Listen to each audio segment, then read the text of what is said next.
नमस्कार। एक बार फिर से स्वागत करते हैं हमारे चैनल APS 95 में। मित्रों, आज का यह पल लाखों नहीं बल्कि करोड़ों दिलों के लिए एक ऐसी खबर लेकर आया है जिसका इंतजार सालों से किया जा रहा था।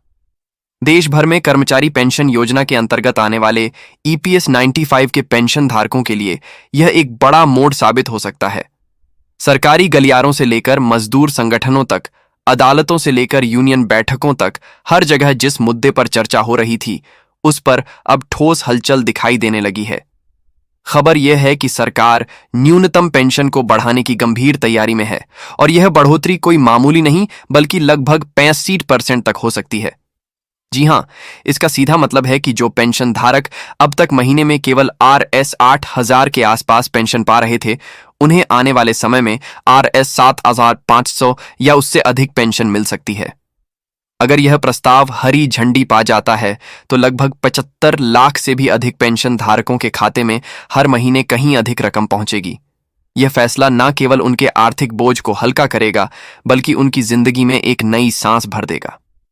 सरकार के भीतर चल रही चर्चाओं के अनुसार न्यूनतम पेंशन को बढ़ाकर 550 प्रतिमाह तक करने पर विचार हो रहा है। ये बढ़ोतरी EPS 95 योजना के तहत आने वाले लाखों सेवानिवृत्त कर्मचारियों और श्रमिकों के लिए एक ऐतिहासिक बदलाव साबित हो सकती है। यूनियनों, मजदूर संगठनों और कानूनी मंचों से बढ़ते दबाव ने इस मामले को तेज कर दिया है। पिछले कुछ वर्षों में लगातार महंगाई, बढ़ते चिकित्सीय खर्च और जीवन यापन की ऊंची लागत ने बुजुर्ग पेंशन धारकों की कमर तोड़ दी है। ऐसे में यह वृद्धि उनके लिए राहत की बड़ी किरण बनकर सामने आ सकती है। आपको बता दें कि श्रम एवं रोजगार मंत्रालय ने 24 जुलाई 2025 को एक आधिकारिक बयान जारी कर यह स्वीकार किया कि सरकार के पास न्यूनतम पेंशन बढ़ाने को लेकर बड़ी संख्या में प्रस्ताव और निवेदन पहुंच चुके हैं।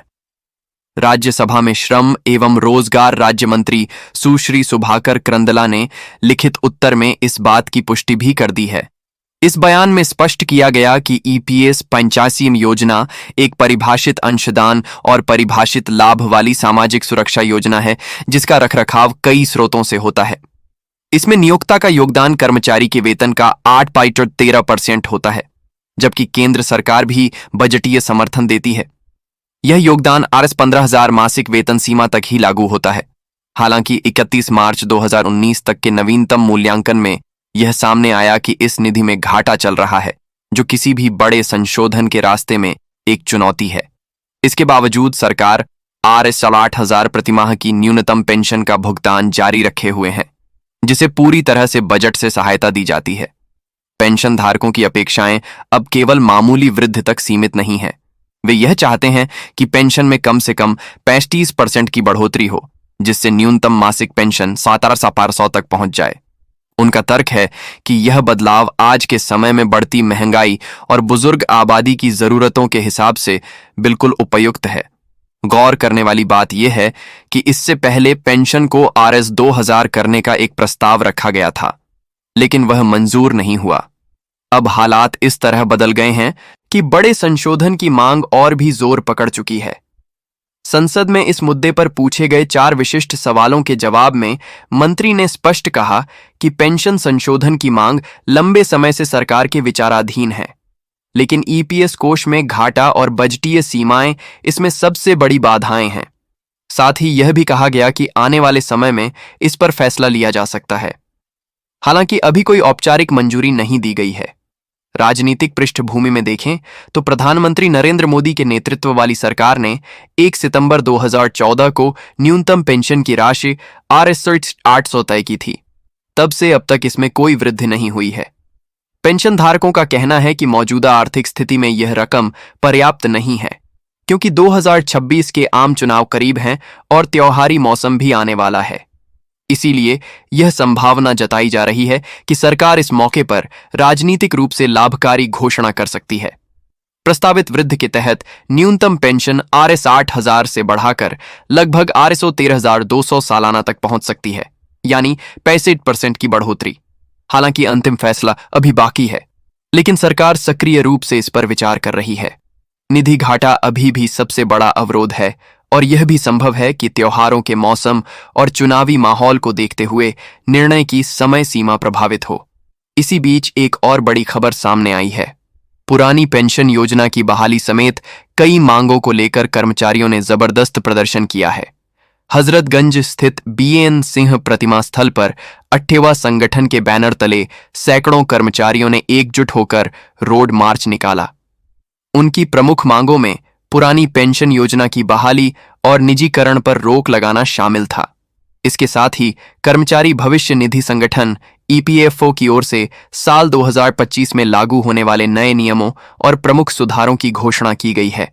यह बदलाव हर कर्मचारी के लिए महत्वपूर्ण है, क्योंकि यह उनकी पेंशन और भविष्य निधि से जुड़ी प्रक्रियाओं को आसान और आधुनिक बनाएंगे। पहला बड़ा सुधार है डिजिटल प्रोफाइल अपडेट, जो 16 जनवरी 2025 से लागू हो चुका है। इसके तहत अब कर्मचारी आसानी से आधार के साथ अपना प्रोफाइल ऑनलाइन अपडेट कर सकते हैं। दूसरा सुधार पीएफ ट्रांसफर को सुचारू बनाने से जुड़ा है, जो 15 जनवरी 2025 से प्रभावी है। अब इसके लिए नियोक्ता की स्वीकृति की आवश्यकता नहीं होगी और कर्मचारी सीधे ही अपना पीएफ ट्रांसफर कर सकेंगे। तीसरा बड़ा सुधार केंद्रीय पेंशन भुगतान प्रणाली का है, जिसे 1 जनवरी 2025 से लागू किया गया। इसके तहत एनपीसीआई के माध्यम से देश के सभी हिस्सों में बैंकिंग सुविधाओं का विस्तार हुआ है और पेंशनधारक अब किसी भी बैंक की किसी भी शाखा से पेंशन प्राप्त कर सकते हैं। चौथा सुधार योगदान की बढ़ी हुई समय सीमा से संबंधित है, जिससे यह सुनिश्चित होगा कि कर्मचारियों को उनकी वास्तविक मजदूरी के अनुसार पेंशन लाभ मिले। इसे 2025 के टीबीडी समय से लागू करने की तैयारी चल रही है। इन सभी सुधारों के साथ साथ ईपीएस पंचांदम योजना के अंतर्गत पेंशन बढ़ोतरी की उम्मीद ने पेंशन धारकों के मन में एक नई ऊर्जा और उत्साह भर दिया है। आने वाले कुछ महीने इस दिशा में निर्णायक हो सकते हैं। आज की तारीख में देश भर में लगभग 75 लाख से भी अधिक लोग इस योजना के अंतर्गत आते हैं। ये वह लोग हैं जिन्होंने फैक्ट्रियों, दफ्तरों, निर्माण स्थलों और तमाम सरकारी अर्ध सरकारी संस्थानों में वर्षों तक काम किया और अब अपनी बुजुर्गी के दिनों में इस पेंशन पर निर्भर हैं। उनके लिए RS 8000 की मौजूदा पेंशन से गुजारा करना आसान नहीं है, खासकर तब जब महंगाई दर लगातार बढ़ रही हो और रोजमर्रा का खर्च आसमान छू रहा हो। महंगाई का सीधा असर उनकी जिंदगी पर पड़ता है, चाहे वह घर का किराया हो, बिजली का बिल हो, रसोई का खर्च हो या फिर डॉक्टर और दवाइयों का बिल। यही वजह है कि यूनियनें और पेंशन धारक लंबे समय से मांग कर रहे हैं कि पेंशन में बड़ी बढ़ोतरी की जाए। उनका कहना है कि यह सिर्फ आर्थिक राहत का मामला नहीं, बल्कि सम्मानजनक जीवन जीने का अधिकार है। इस पृष्ठभूमि में श्रम एवं रोजगार मंत्रालय की ओर से 24 जुलाई 2025 को जारी बयान बेहद अहम है। राज्यसभा में पूछे गए सवाल के जवाब में मंत्री सुभाकर करंदला ने लिखित रूप से यह स्वीकार किया कि सरकार के पास पेंशन बढ़ाने को लेकर भारी संख्या में निवेदन आए हैं और न्यूनतम पेंशन को RS 7500 तक करने पर विचार चल रहा है। यहां आपको यह भी बता दें कि ईपीएस 95 योजना, जिसे कर्मचारी पेंशन योजना भी कहा जाता है, एक परिभाषित अंशदान और परिभाषित लाभ वाली सामाजिक सुरक्षा योजना है। इसका मतलब यह है कि इसमें योगदान और मिलने वाला लाभ दोनों ही पहले से तय होते हैं। इस योजना में नियोक्ता कर्मचारी के वेतन का 8.3% अंशदान करता है और इसके साथ केंद्र सरकार भी एक निश्चित बजटीय सहायता देती है। यह योगदान R15,000 मासिक वेतन की सीमा तक लागू होता है। हालांकि 31 मार्च 2019 तक किए गए ताज़ा मूल्यांकन में यह सामने आया कि इस कोष में घाटा है। यही घाटा पेंशन में बड़े संशोधन के रास्ते में सबसे बड़ी बाधा है। लेकिन इसके बावजूद सरकार मौजूदा समय में RS 60,000 की न्यूनतम पेंशन का भुगतान जारी रख रही है, जो पूरी तरह से बजट से सहायता प्राप्त है। अब सवाल यह है कि यह बढ़ोतरी क्यों जरूरी हो गई है। इसका जवाब हमें मौजूदा आर्थिक हालात में मिलता है। पिछले एक दशक में पेट्रोल, डीजल, खाद्यान्न, बिजली, गैस सिलेंडर और मेडिकल खर्च सब कुछ कई गुना बढ़ चुका है। पेंशन धारक बताते हैं कि RS 8000 में महीने का खर्च निकालना असंभव सा हो गया है। एक बुजुर्ग पेंशन भोगी जो दिल्ली के करावल नगर में रहते हैं कहते हैं, आज की महंगाई में RS 8000 में तो सिर्फ दवाइयों और किराने का खर्च ही निकलता है।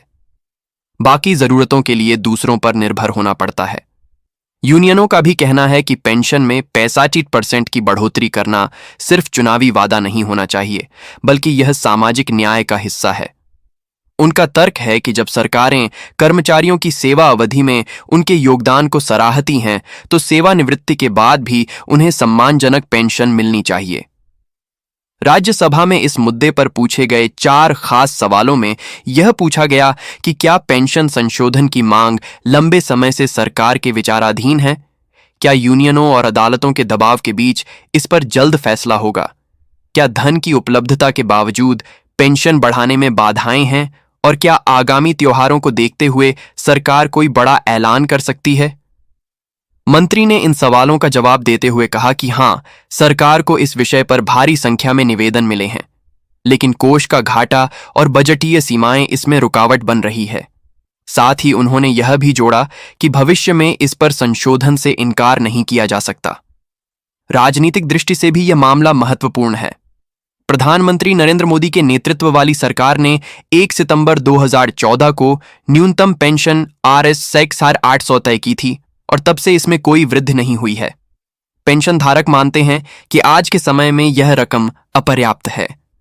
अब जबकि 2026 के आम चुनाव करीब हैं और त्योहारी मौसम भी आने वाला है, कयास लगाए जा रहे हैं कि सरकार इस मौके पर पेंशन बढ़ोतरी का ऐलान कर सकती है। प्रस्तावित वृद्धि के अनुसार न्यूनतम पेंशन Rs 60,000 से बढ़कर लगभग Rs 13,200 सालाना तक पहुंच जाएगी। यह 65% की बढ़ोतरी होगी, जो लाखों पेंशन धारकों के जीवन में वास्तविक बदलाव ला सकती है। अब बात करते हैं उस बड़े प्रदर्शन की जो हाल ही में कर्मचारियों ने किया। पुरानी पेंशन योजना की बहाली और निजीकरण पर रोक समेत कई मांगों को लेकर हजरतगंज स्थित BN सिंह प्रतिमा पर 8वां संगठन के बैनर तले सैकड़ों कर्मचारी जमा हुए। उन्होंने नारेबाजी की, बैनर पोस्टर लहराए और रोड मार्च भी किया। उनका कहना था कि पुरानी पेंशन योजना की बहाली के बिना कर्मचारियों का भविष्य सुरक्षित नहीं हो सकता। इसी के साथ कर्मचारी भविष्य निधि संगठन EPFO ने भी नए नियम और सुधार लागू करने का ऐलान किया है, जो 2025 में लागू होंगे। इन बदलावों में सबसे पहले आता है डिजिटल प्रोफाइल अपडेट का नियम, जो 16 जनवरी 2025 से लागू है। अब कर्मचारी आधार के साथ अपना प्रोफाइल ऑनलाइन अपडेट कर सकते हैं, जिससे रिकॉर्ड अपडेट में पारदर्शिता और गति आएगी। दूसरा सुधार है PF ट्रांसफर प्रक्रिया का आसान होना। 15 जनवरी 2025 से लागू इस नियम के तहत अब PF ट्रांसफर के लिए नियोक्ता की स्वीकृति की जरूरत नहीं होगी। कर्मचारी सीधे ही अपना PF नए खाते में ट्रांसफर कर सकेंगे। तीसरा सुधार केंद्रीय पेंशन भुगतान प्रणाली का है, जो 1 जनवरी 2025 से लागू है। NPCI के माध्यम से देश के सभी हिस्सों में बैंकिंग सुविधाओं का विस्तार किया गया है, जिससे पेंशन धारक अब किसी भी बैंक शाखा से पेंशन ले सकते हैं। चौथा बड़ा सुधार योगदान की बढ़ी हुई समय सीमा से जुड़ा है, जिससे पेंशन लाभ वास्तविक मजदूरी के अनुसार तय होंगे। इसे लागू करने की तारीख अभी तय नहीं है, लेकिन संभावना है कि यह भी 2025 में लागू हो जाएगा। इन सभी बदलावों से यह साफ है कि सरकार पेंशन धारकों और कर्मचारियों के लिए व्यवस्था को अधिक पारदर्शी, आधुनिक और सुगम बनाने की दिशा में काम कर रही है। और अगर पेंशन में 65% की बढ़ोतरी का प्रस्ताव मंजूर हो जाता है, तो यह इस साल की सबसे बड़ी खुशखबरी होगी। ऐसी ही नई जानकारी पाने के लिए हमारे चैनल APS 95 को सब्सक्राइब करें। धन्यवाद।